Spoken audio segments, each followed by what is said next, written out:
Hello, freak bitches. Look, it's exciting. The shit talking is exciting. Yeah, I like when they make up afterwards.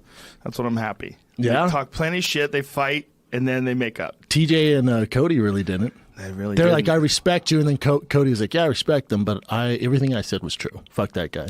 Well, when TJ got in his face right after the stoppage and was like touching his face, that's what you get though, screaming at him. That when you're dealing with a fight of that magnitude and there's that much high emotion and passion, there's gonna be a little bit of that. Yeah, but I never saw anybody do that before. I never saw anybody win by stoppage, and then when the guy gets up, just fucking out of it, TJ's in his face, all up screaming at the top of his lungs with his mouth touching his face, like he was kissing him. Like he was a baby bird.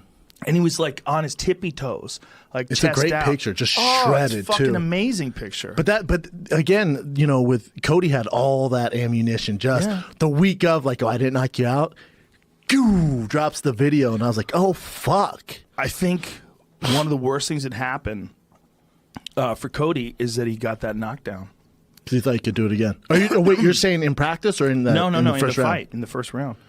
Look at that. That is insane. I mean, they are lip to lip. Yeah, lip to lip. They're kissing, essentially kissing. Cody is completely out of it, right? Yeah. He just got knocked out cold. I wasn't sure if he was out cold, but if you watch the stoppage, he stops moving. Mm-hmm. He got hit a bunch of times. It was a good stoppage. He came right back. God, I should stop coughing, right? I love both those guys, man. He came right back. He got back up like pretty quickly, but I think that's conditioning and just realizing that he came to. But he's a monster. Look at TJ. Look how shredded TJ is. How the fuck is he going to cut 10 more pounds to go down and fight Mighty Mouse? Do they do it at catch weight? Do the belts really fucking matter? They're going to do it at 125. Do it at 120? Yeah. And TJ when I talk to TJ, he swears he can make it. He goes all day, easily. He might be able to. Hey, Mighty Mouse, who else are you going to fight? Well, if he gets a Mike Dolce behind him or a George Lockhart or one of those weight cutting TJ, specialists, he has someone. He does? He has some new guy like who's a monster. That's why he looks like that right now. He has some new guy that he moved to California for. If you get a guy who's a weight cutting expert, I bet he could probably do it. Oh, he'll do it for sure. He wanted to do it originally. He was already making the cut when he thought it was going to happen. He goes, it's no problem for me. He was very disappointed in that fight, and I see his point, but I also see Mighty Mouse's point. Mighty Mouse's point is, look, what if TJ doesn't make the cut and then I lose the fight? Look, what if he doesn't make the weight and then I lose the fight to him? He's like, that's a big deal. And I don't set the record. Yeah, he wanted to set the record. The record was giant to him. He wanted to set the record in his weight class. So he said, look, I have one requirement. Let TJ win a fight at 125. Let him fight at 125. Let him win, and then I'll have him come over.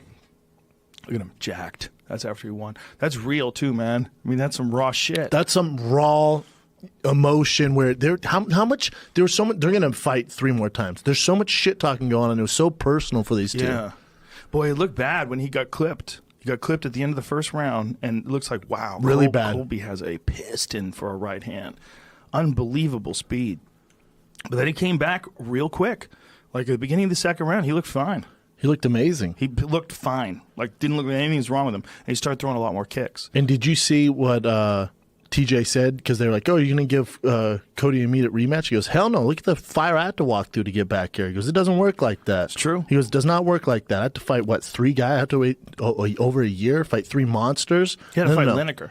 Yeah. By the way, he fucking neutralized Lineker, too. That was one of the more, in my opinion, one of the more fascinating fights because I don't think there's another guy in the division that would have neutralized Lineker in that way and not gotten hit. Agree. You know what I mean? Maybe Dominic. But the thing about TJ versus Dominic is TJ's more kick-oriented. Mm-hmm. TJ can – he's not that Dominic doesn't have kicks, but I think TJ has more flexibility. He's more loose on the outside. TJ wins by head kick, right? He head kicks guys. He will do all of the above. You know, he doesn't have in any way a limited arsenal. And I don't know what they're going to do next, but, you know, Dominic versus Jimmy Rivera is a tough fight for Dom. To me, I don't know what it is, guy. but Jimmy Rivera is a fucking nightmare. He's a for tank. people. Tank. He's undefeated. He kind of mopped the floor with Uriah Faber. Like he's no joke, man. Dude, he's flying under the radar, but yeah, he is. And he his really head is twice as big as either one of us. He's a tank at that weight class. And his low kick, that everyone's doing, that below the calf kick or the calf kick. God damn, that is a debilitating kick. That dude's my dark horse. No one's really talking about him. I'm like, God, he's a Tiger motherfucker. Schulman guy. Yeah. You know, when I was in the martial arts in New York and like that area, Tiger Schulman had like a whole chain of karate schools, and I'm sure they did competitions and stuff. I'm pretty sure. But no one ever would have thought they would become like a powerhouse for MMA. But they've had quite a few like really talented fighters come out of there. Well, they had that kid with the green hair. The fuck's his name? Bantamweight gentleman. Oh, I know you're fucking talking about. God, I like that can't kid. remember his name. I can't remember either. God damn it. He stopped fighting a while back. Yeah, he did. He kind of just dipped out, right? Yeah. He's like, I'm out. They have that kid. So this is going to be a lot of. They have that kid that did this. I can't remember this either. Sorry to put you on the spot. Oh yeah, where at? One of his other guys had this crazy choke that we had to like go over in the gym and try to figure out. Yes. Louis Gardneau. Yep. Sorry, Louis. Sorry, Louis Louis. Gardneau. He was one of my faves though. Tough dude. He's Yeah, I great hair. believe he's a Tiger Schulman guy. Pretty sure. And then there's been a few other guys too.